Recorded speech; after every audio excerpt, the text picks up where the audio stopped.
আসসালামু আলাইকুম প্রিয় পাঠকবৃন্দ। আমরা এখন আছি কমল বইয়ের লেখকের সাথে, যিনি বাংলাদেশে প্রথমবারের মতো শহীদ জিয়াউর রহমানকে নিয়ে বই লিখেছেন, যেটি একটি উপন্যাস। আজকে ওনার সাথে প্রকাশিত বইটি নিয়ে কথা বলবো ইনশাআল্লাহ। তাহলে শুরু করা যাক। আসসালামু আলাইকুম। ওয়ালাইকুম আসসালাম। আসসালামু আলাইকুম, কেমন আছো ভাইয়া? আলহামদুলিল্লাহ, অনেক অনেক ধন্যবাদ আমাকে সময় দেওয়ার জন্য। আর আপনার যে রিসেন্ট যে বইটা প্রকাশিত হয়েছে, অলরেডি প্রকাশ হয়ে গেছে, এই বইটি মূলত হচ্ছে, বইটির নাম হচ্ছে কমল। এটি হচ্ছে শহীদ জিয়াউর রহমানকে নিয়ে লেখা একটি উপন্যাস। তো ওনাকে নিয়ে একটা উপন্যাস লেখার কথা আপনার মাথায় কেন আসলো? কারণ বাংলাদেশ তো কখনো কেউ এখন পর্যন্ত ওনাকে নিয়ে কোনো তেমন একটা লেখালেখি কিংবা কোনো ডকুমেন্টারি দেখা যায় না। তো ওনাকে কেন আপনার মনে হলো যে ওনাকে নিয়ে লেখা দরকার, এবং ওনাকে আপনার কেন বেস্ট মনে হলো যে ওনাকে নিয়ে লেখা প্রয়োজন আপনার? এই গল্পটা যদি বলতে চাই তাহলে আমার যেতে হবে সেই 2021-এ। গল্পটা আমার ভূমিকাতেও আছে এবং বেশ কয়েকবার আমি ফেসবুকে কথা বলেছি, পুনরায় তোমাকে বলছি। সেটা হলো 2021-এ, সম্ভবত করোনার পরপরই আমি সেলুনে যাই। তখন দাড়ি গোফ এত বড় ছিল না, তবে মোটামুটি অগোছালো ছিল। তো চুল কাটতে গিয়ে দেখি ভীষণ ভিড়। তো আমি তো স্বাভাবিক ভিড়টি ভালো লাগে না। তো চেয়ার বেঞ্চি কোণে একটা পত্রিকা দেখলাম। তো পত্রিকাটা হাতে নিলাম, পাতা উল্টাতে শুরু করলাম। এক পর্যায়ে গিয়ে তোমার দেখলাম শহীদ রাষ্ট্রপতি জিয়া রহমানের একটা আর্টিকেল।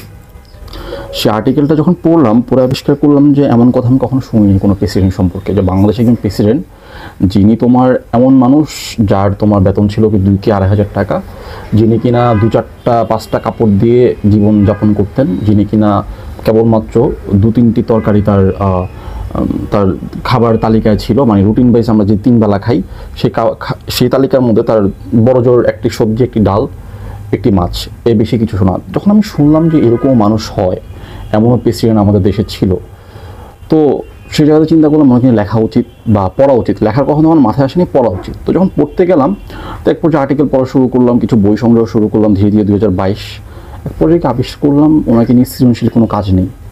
হয়তো কবিতা আছে, অনেক প্রবন্ধের বই আছে, কোনো জীবনীমূলক বই আছে, কিন্তু কোনো রকম ফিকশনাল কোনো কিছু নেই। আমরা তো তরুণরা তো গল্প পড়ি, উপন্যাস পড়ি, সে জায়গা থেকে সৃজনশীল কোনো কাজই নেই। সে 2022-এ সিদ্ধান্ত নিলাম, ঠিক 2023-এ ওনাকে নিয়ে পুরো দুস্তর পড়াশোনা শুরু করলাম। 2023-2024-এ লেখালেখি শুরু। আজকে এই কমল উপন্যাস আসতে যাচ্ছে বা অলরেডি এসে গেছে। রোববার থেকে পাঠকের দ্বারা পৌঁছে যাবে। ভিডিও দেখলে হয়তো রীতিমতো পাঠক বই পেয়ে যাবেন হাতে। তো এই হলো কমলের মূল জার্নি। 2021 থেকে চিন্তা, 2022-এ টুকটাক পড়াশোনা, 2023-এ পুরো দুস্তর কাজ শুরু, 2024-এ কমল বাজারে। আচ্ছা, ধন্যবাদ। আমরা বুঝতে পারলাম আপনি কিভাবে এই জার্নিটা শুরু করেছেন এবং কমল বই নিয়ে কেন আপনার লেখার আগ্রহ হলো, শহীদ জিয়াউর রহমানকে নিয়ে আপনি কেন লিখতে আগ্রহী হলেন, সে বিষয়ে আমরা মোটামুটি একটা ধারণা পেলাম। এখন কথা হচ্ছে, যারা সাধারণত, উনি একজন পলিটিক্যাল লিডার হিসেবে বেশি পরিচিত আমাদের কাছে, তো সাধারণত যারা হচ্ছে অরাজনৈতিক মানুষজন আছে, তারা ওনার এই উপন্যাসটি, কমল উপন্যাসটি পড়ে ওনার সম্পর্কে জেনে তাদের কিরকম লাভ হতে পারে, কিংবা আসলে আমরা পাঠক, যারা ইন্টেলেকচুয়াল পাঠক আছে, তারা সাধারণত নিজের বই পড়ার ক্ষেত্রে চিন্তা করে ওই বইটা পড়ে আমার কি লাভ হবে। তো এই কমল উপন্যাসটা যদি আমরা সংগ্রহ করে পড়ি, যারা সাধারণত অরাজনৈতিক যারা আছেন, তাদের জন্য শহীদ জিয়াউর রহমানের এই উপন্যাসটি পড়া তাদের জন্য কতটুকু লাভজনক হবে, এই বিষয়ে যদি আপনি কিছু বলতেন। আচ্ছা, ধরো জিয়াউর রহমানকে ভুলে যাও, উনি ধরো যে বিএনপি নামক কোনো একটা দল গঠন করছিল, অথবা তিনি সাময়িকভাবে কেবল 77 পর্যন্ত রাষ্ট্রপতি ছিল, ঠিক আছে? তুমি যদি জাস্ট ভুলে যাও জিয়াউর রহমান বিএনপি গঠন করে নাই, উনি স্বাধীনতার ঘোষক ছিলেন, উনি অস্থায়ী রাষ্ট্রপতি ছিলেন। তো এই পর্যন্তও যদি তুমি ওনাকে দেখো, উনি যদি উই আর রিবল বলে সেই মুহূর্তে 71-এ যদি উনি সেই ঘোষণাটা না দিতেন চট্টগ্রাম বেতার কেন্দ্র থেকে, তাহলে কিন্তু আমরা হয়তো এইভাবে স্বাধীনতাটা এত অগ্রগতি হবে যুদ্ধটা হতো না। বা পরবর্তীতে উনি যদি সেই সময় 75-এর পরে যদি পটভূমির পর 7 নভেম্বর পর ওনাকে যখন সিপাহী বিদ্রোহ করে যখন ওনাকে আসনে বসানো হয়, তখন যদি রাষ্ট্রের হাল না ধরতেন, তাহলে কিন্তু হয়তো বা তিনি বাংলাদেশের পরিস্থিতি অস্থিতিশীল হতো। তুমি যদি একদমই নিরপেক্ষ রাজনীতির জায়গাটা ভুলে গিয়েও যদি ওনাকে চিন্তা করেন কতটা মহান মানুষ ছিল, তুমি রাজনীতি ওনার জীবনটা তুমি কয়েকবার ভাগ করতে হবে। এক, ওনার সৈনিক জীবন, 75-71 আগের জীবন, 71-এ তার সেক্টর কমান্ডার হিসেবে তার মুক্তিযুদ্ধের ভূমিকা, তার স্বাধীনতার ঘোষক, তারপরে যখন তুমি আসবে 75-এর 7 নভেম্বর তার সিপাহী বিদ্রোহ, পরবর্তী তার অস্থায়ী রাষ্ট্রপতি, তারপর হলো গিয়ে এই যে তার জার্নিটা, তো এটাও যদি তুমি দেখো অভাবনীয় একটা কাজ। তো মুক্তিযুদ্ধের উনি ঘোষক ছিলেন, উনি তোমার অস্থায়ী রাষ্ট্রপতি ছিলেন। তো তারপর যখন রাজনৈতিক দল গঠন, আজকের বিএনপি, তুমি এটা বাদ দিলেও কিন্তু ওনাকে জানার অনেক কিছু আছে, কারণ আমরা মুক্তিযুদ্ধ গল্প নিয়ে আমরা অনেক কিছু জানতে চাই, ইতিহাসগুলো জানতে চাই। উনি তো ইতিহাসের চরিত্র, ওনাকে বাদ দিতে পারবে না। তো সেই জায়গা থেকেও যদি বলি ওনাকে জানা উচিত। এবার যদি তুমি বলো রাজনীতি বা, তাহলেও জানার জায়গা আছে, কারণ তুমি দেখো না যে উনি মারা যাওয়ার পর ব্যাংকে যেমন একটা টাকা নেই, ওনার ধরো যে বাড়িতে উনি থাকতেন বেগম জিয়া, বা উনি রাষ্ট্রপতি হওয়ার পরও যে বাড়িতে ছিলেন, সেই বাড়িটা ছিল, উনি যখন কর্নেল হলেন এটা 75-71 আগে, সেই বাড়িটা তিনি পেয়েছেন পাকিস্তানের সময়। ওই বাড়িটা তিনি আজীবন ছিলেন এবং মারা যাওয়ার পরেও বেগম জিয়ার বাড়িতে ছিলেন। তো তো তোমার মানুষটা কীভাবে দেখবো? আমি তো দেখি ওনাকে একজন মানে অভাবনীয় মানুষ হিসেবে, বিস্ময়কর, জিয়া রহমান বিস্ময়কর। তো এখানে তুমি রাজনৈতিক জায়গাটা অনেক দূরে, অনেক পরের বিষয়। জি, বুঝতে পারলাম আমরা। এরপর আমার যে প্রশ্নটা ছিল সেটা হচ্ছে, আমরা এই সাধারণত দেখে থাকি যে যারা কখনো কোনো ঐতিহাসিক ব্যক্তিত্ব নিয়ে কোনো একটা কিছু লেখে, সেটা উপন্যাস হোক কিংবা কোনো একটা আর্টিকেল, যাই হোক, লেখার ক্ষেত্রে তাদের একটা একপেশে আচরণ দেখা যায়। অনেক ক্ষেত্রেই দেখা যায় সে যে মতাদর্শ লালন করে সেই মতাদর্শ অনুযায়ী কিছু একটা করার চেষ্টা করে। আমরা অন্যান্য অনেক এরকম রাজনৈতিক লিডার আছে, তাদের দেখবো যে বিপক্ষে তার বিপক্ষে লিখতেছে, যে পক্ষে সে পক্ষে লিখতেছে। তো আপনি এই কমল উপন্যাসটি লেখার ক্ষেত্রে কতটুকু নিরপেক্ষ অবস্থানে ছিলেন, কিংবা আপনার এটার আপনার মতামতটা কি? দেখো শিমুল, তুমি বেশ ভালো করে জানো আমি কোনো দলের সদস্য না, বা কোনো দলের সাথে আমি পলিটিক্যাল রাজনীতির সাথে জড়িত না। আমি নিরপেক্ষ জায়গা থেকে লেখাটা মানে এটা আসলে লিখতেই হবে, নাহলে কোনো উপায় নাই। যদি ধরো যে আমি বিএনপির সাথে খুব ওতভাবে কানেক্টেড, বিএনপির কোনো পদ বাগিয়ে আমি বসে আছি, কিন্তু পদ উন্নতির জন্য আমি একটা উপন্যাস লিখলাম বা একটা বই লিখলাম, যেটা জিয়া রহমানকে খুব ইয়া করে তোমার ওনাকে অন্যভাবে সাজিয়ে গুছিয়ে চর্বণ করে আমার লিখতে হবে, এমন কোনো বিষয় না। আমি আমার নিরপেক্ষ জায়গা থেকে লেখার চেষ্টা করেছি। আর যদি আজকে যদি আমলিক 5 আগস্টের পর মানে তোমার 5 তারিখে যদি না যেত, তাহলে যে আমার কি অবস্থা তো আমি জানি না। আমি তো লেখা শুরু করছি বহু আগে। বইটা কিন্তু হাসিনা থাকলেও বইটা আসতো, এখন তো আসতেছি। তো সেই জায়গা থেকে আমি সবকিছু চিন্তা ভাবনা করেই লেখা, নিরপেক্ষ ভূমিকাটা আমার রাখতেই হতো। জি ভাই, ধন্যবাদ, বুঝতে পারলাম। এবার কথা হচ্ছে, আলহামদুলিল্লাহ আমরা মোটামুটি কমল বই সম্পর্কে একটা ভালো ধারণা পেয়েছি। এর থেকে বেশি ধারণা দিতে গেলে হয়তো স্পয়লার হয়ে যাবে। তো আমি এখন আপনার থেকে জানতে চাচ্ছি, যারা পাঠক আছেন, এই পাঠকদেরকে আপনি কি পরামর্শ দিতে চান? যে কোনো পাঠক, সেটা যে আপনার উপন্যাসের ক্যাটাগরি হোক কিংবা ইন্টেলেকচুয়াল হোক কিংবা এমনি জাস্ট যারা মোটামুটি পাঠক, পড়ালেখা করার চেষ্টা করে, তাদের সম্পর্কে আপনার পরামর্শটা কি থাকবে? দেখো, আমার পরামর্শ হলো গিয়ে যে আমাদের ইন্ডাস্ট্রিটা অনেক ছোট ইন্ডাস্ট্রি।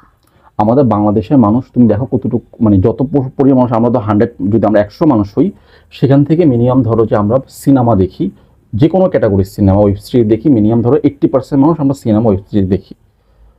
তো এর বাহিরে আবার সেই 100% মানুষ যদি তুমি বইয়ের ক্যাটাগরিতে চিন্তা করো, হয়তো বা 10%, 7%, বড় জোর 10% ধরো বই পড়ে। সেই বইয়ের ক্যাটাগরি থেকে আবার ভাগ করতে হয়, কেউ থ্রিলার পড়ে, কেউ আবার উপন্যাস পড়ে, কেউ রোমান্টিক জনরা, কেউ আবার একটু নাকুচু সাহিত্য পড়ে, কেউ আবার একটু ইন্টেলেকচুয়াল রাজনৈতিক পড়াশোনা করে। তো আমাদের জায়গাটা খুব ছোট, হয়তো আস্তে আস্তে বড় হচ্ছে। তো আমি যেটা বলবো যে আমরা যেমন বলি যে বাংলা সিনেমার পাশে থাকুন, বাংলা সিনেমা দেখুন, ঠিক আছে, আমি তো দুর্ভাবে বলবো বই পড়ুন। আপনি বই না পড়লেও বইটা কিনুন, তাহলে হবে কি আমাদের ইন্ডাস্ট্রি গ্রো করবে। আমরা এখন গ্লোবালে কিন্তু অনেক অনেক আমাদের বই সম্পর্কে, লেখক সম্পর্কে কেউ কিছুই জানে না। সেই রবীন্দ্রনাথ, আমরা এখন বই না, মহাকবি রবীন্দ্রনাথ বা বিশ্বকবি, ওই মহলে কিন্তু সেই নামটা নেই আসলে। সে এখন নোবেল বিজয়ী অসংখ্য হাজার, তারপরে অসংখ্য নোবেল বিজয়ী এসেছে। তো সেই জায়গা থেকে আমাদের এখন গ্লোবালি চিন্তা করতে হবে, ন্যাশনালি না, গ্লোবালে আমাদের সাহিত্যটাকে কীভাবে গ্লোবালি নিয়ে যাওয়া যায়, রিপ্রেজেন্ট করা যায় দেশটাকে। সিনেমা যেমন রিপ্রেজেন্ট করে, একটা সাহিত্য কিন্তু দেশকে রিপ্রেজেন্ট করে। ঠিক আছে, আমি বলবো যে আপনি বই পড়েন না, হয়তো বইটা পাশে রাখলে আপনার ভালো লাগে, বইটা রাখেন, বইটা হাতে নিয়ে ছবি তুলুন, বইটা পাশে রেখে কফি খান, বইটা হাতে নিয়ে জার্নি করুন। তাহলে হবে কি, সবাই তাহলে একটা নতুন একটা তৈরি হবে, জনরা তৈরি হবে যে আমার বই পড়ছে। বই আমাদের, বই তো আত্মার খোরাক না, আমরা চাল ডাল বাজার করতেছি, আমরা কিন্তু বই তো কেউ কিনতেছি না। অন্তত মাসে একটা বই না হোক, 2 মাসে একটা বই কিনতে পারি আমরা। আর যারা বই পড়ছেন তাদেরকে বলবো বইয়ের পাশে থাকুন, বই সংগ্রহ করুন, বই নিয়ে আলোচনা সমালোচনা করুন, বইটাকে দাঁড়ে দাঁড়ে পৌঁছে দিন, এটাই বলা। আচ্ছা, ধন্যবাদ। আমরা পাঠক হিসেবে একটা পাঠকের কিভাবে পড়া উচিত, এরকম একটা পাঠকের কেমন হওয়া উচিত জানতে পারলাম। এখন ছোট করে আমরা জানবো একজন নবীন লেখক যে সাধারণত লেখা শুরু করেছে কিংবা লিখতে চাচ্ছে, তার ব্যাপারে আপনার পরামর্শটা কি থাকবে? দেখো, আমিও তো তরুণ, নবীন অবশ্য বলা যায় না, তরুণ মানুষ তো আমি নবীন বলবো না, কোনো লেখকই কখনো নবীন থাকে না। তরুণদেরকে কথা বলি, আমি বলি, আমাকেই যদি বলি যে আমি যদি গ্রো হইতে চাই, তাহলে আমাকে করতে হবে, পড়তে হবে। আমি যদি লিখতে চাই, এই কথাটা আমার কথা না, এটা সৈয়দ শামসুল হকের কথা। সৈয়দ শামসুল হক বলেন যে আপনি যদি লিখতে চান, আপনি যদি লেখক হতে চান, তাহলে আপনাকে 3টি কাজ করতে হবে। সেই 3টি কাজ হলো পড়ো, পড়ো এবং পড়ো।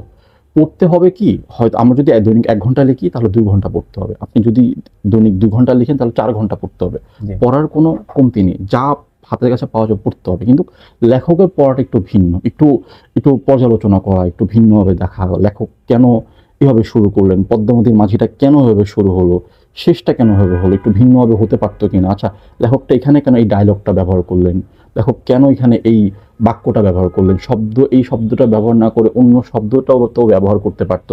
তো সবকিছু মিলে একটু লেখকের পর একটু ভিন্ন, একটু একটু এটা আসলে এক বসাতে বলা যাবে না, এটা অনেক দীর্ঘ সময়ে বলতে হবে। তো এটুকু বলবো, একটু পড়তে হবে, পড়তে পড়তে রুচিবোধটা তৈরি হবে আস্তে আস্তে। আগে পড়তে হবে, বেশি বেশি পড়তে হবে। ধন্যবাদ প্রিয় পাঠকবৃন্দ। আমরা এতক্ষণ শুনলাম আমাদের সবার প্রিয়, আমরা যারা তাকে চিনি এবং যারা চিনি না তাদের কাছে ইনশাআল্লাহ তার বইয়ের মাধ্যমে তিনি প্রিয় হয়ে উঠবেন। কমল বইয়ের সম্পর্কে অনেক কিছু আমরা জানলাম, শুনলাম এবং লেখকের কিছু মন্তব্য আমরা জানলাম, পাঠক এবং লেখক হওয়ার জন্য কি করতে হবে।